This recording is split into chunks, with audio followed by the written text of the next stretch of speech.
આવે છે? જે આપનો અવાજ આવી રહ્યો છે. ઓકે, વાત પૂરી કરશો.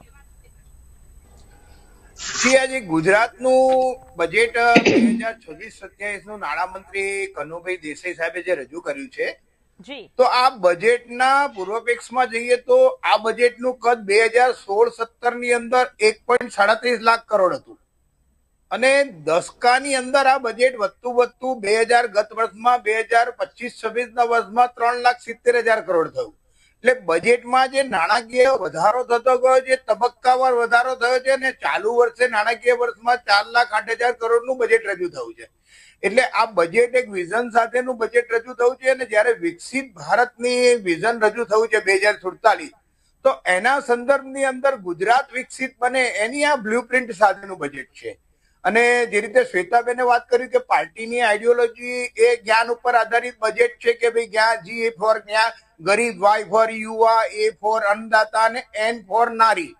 એટલે ગરીબ, યુવા, નારી, આ તમામ વર્ગને ખેડૂત, આ બધાને ધ્યાનમાં રાખીને આ બજેટ તૈયાર કરવામાં આવ્યું છે.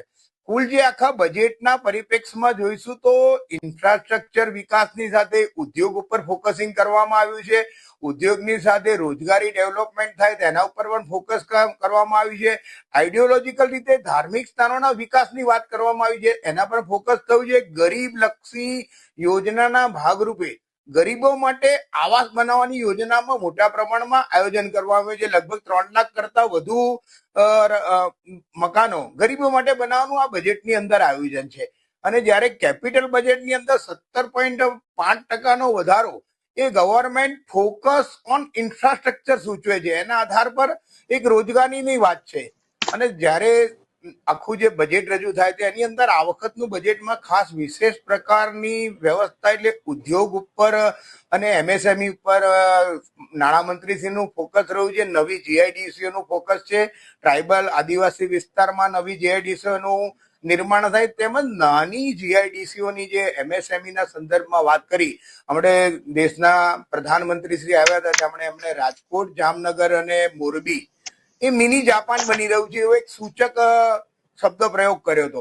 તો એને આ બજેટની અંદર પરિપ્રેક્ષની અંદર એમએસએમઈ બજેટ માટેની જોગવાઈ કરીને નાની જીઆઈડીસીઓ, નાના ઉદ્યોગો માટેની વ્યવસ્થા માટેનું પણ બજેટની અંદર આયોજન કરવામાં આવેલું છે. અને કુલ મિલા કે આ બજેટની અંદર જે ગરીબલક્ષી વાત છે, જીબીજી આરએમજી જે આપણી યોજના છે રામ, એના માટે 1500 કરોડ રૂપિયાની ફાળવણી કરી છે. આ ગરીબલક્ષી યોજના માટે ને ગરીબને 125 દિવસની રોજગારી મળે તેવા આયોજન માટેનું આ પ્રકાર છે. સવાલ એના ઇમ્પ્લિમેન્ટેશનનો હોય છે. કોઈ પણ આખી યોજનાની અંદર જયારે યોજના અધિકારીઓ કરતા હોય છે ત્યારે એનો સંપૂર્ણપણે ટ્રાન્સપરન્સીનો કોઈક જગ્યાએ અભાવ બને છે અને એના લૂપહોલ્ડની કારણે કોઈક જગ્યાએ ગડબડ થતી હોય છે. એ બહુ સામાન્ય નહીવત હોય છે. પરંતુ આખી યોજના ગરીબલક્ષી જે સંપૂર્ણ યોજના માં ગરીબોને લાભ નથી મળવાનો એવું નથી. એટલે અનેકવિધ યોજનાઓ, જયારે આરોગ્યલક્ષી વાત હોય, નવી શાળાઓ બનાવવાની અંદર વાત કરવામાં આવી છે કે લગભગ આ બજેટની અંદર નવી શાળાઓની પણ 926 નવી પીએમ શ્રી શાળાઓ બનાવવાનું આયોજન છે. ગરીબ વિસ્તારના વિદ્યાર્થીઓને, બાળકોને આ લાભ મળવાનો છે. એટલે વાસ્તવિક સ્થિતિની અંદરની વિકાસની દિશામાં આ મજબૂત પગલા છે અને ભવિષ્યના વિકાસનો રોડમેપ જે છે એ કનુભાઈએ મૂકેલો છે અને ગામથી લઈને મહાનગરના વિકાસની ચિંતા કરેલી છે.